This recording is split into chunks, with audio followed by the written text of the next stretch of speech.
Ollie Bear and I are heading to Orangeville for the tournament. We'll be there in 33 minutes. Hopefully I can get the rest of the stables done. I haven't done the 3-year-olds, 2-year-olds, or my opening yet, but I wanted to get through the stables. We talked about Tim, we talked about the small barns. We're going to talk about Harry's barn. Harry's got, obviously there's a lot of transition right now in horses going out, horses coming in, horses coming from the U.S., horses going to the U.S., and stables going up to first line. Now Harry's going to stay at first line.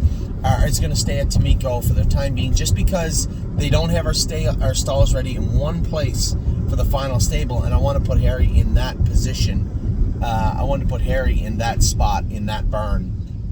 So we're just going to wait a little bit. As I said, my biggest concern, a couple of people are asking me too, why the move? The move is simple. I just don't think it's going to be helpful to be at Tamiko in the winter.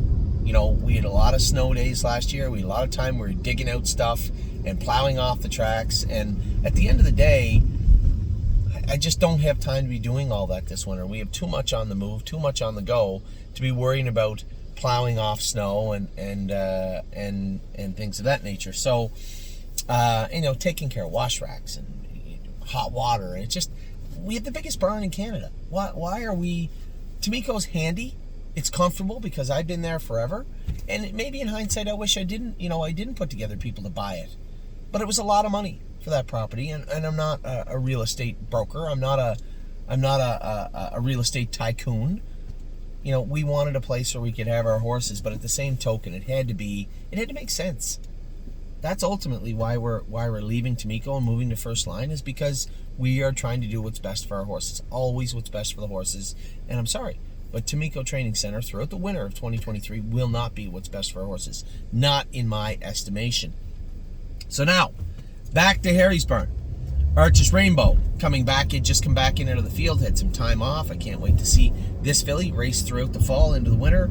JK Mickey Mantle is at Tim's today, but he'll be coming to Harry's tonight. He'll be in Canada by tomorrow morning, our time. Landing Strip is not with Harry also. He is now with Megan Strand. I know that Landing Pad is in that barn right now because we didn't take him up just yet. He's going out in the field anyway, so we castrated him, gave him some time off. Nellie and her mom are going to take care of him, and then we're going to kick him out in the field. Locatelli racing tonight out of retention, out of the 10-hole. Not very happy about the 10-hole in with those horses, but what are you going to do? It's a little frustrating, but it is what it is. No free lunch. This horse just can't.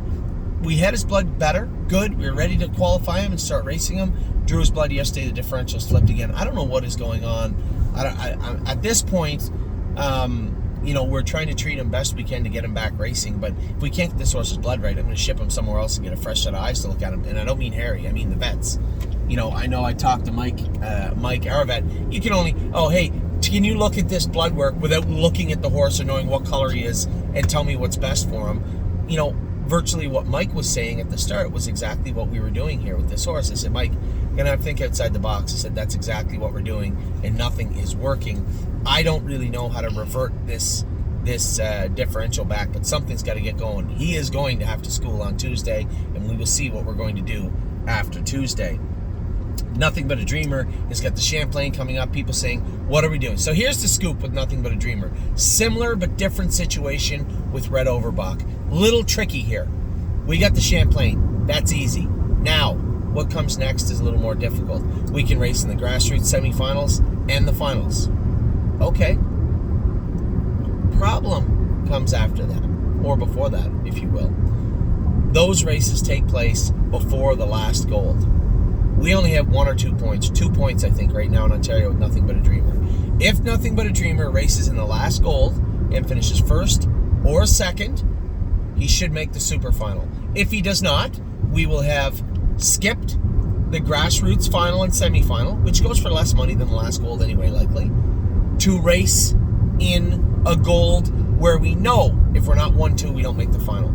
So it's a tricky situation. There's no consolation. So it is Champlain, gold, hopefully super final, or Champlain, grassroots semifinal, grassroots final. It's a tough one. That is a tough one. And I don't know which way to tell. I don't know what to tell you. I don't know which way is the best. So that's where we're at right now with Nothing But a Dreamer. This is an ongoing conversation with both Harry, myself, and James. The easiest thing to do would be Champlain grassroots semifinals, grassroots final. And if for some reason we don't make the grassroots, we don't get in the final, I believe we're eligible to race in the 5th gold because we did not race in the 5th grassroots. I believe. Is that right? I think that's right. I believe that's right.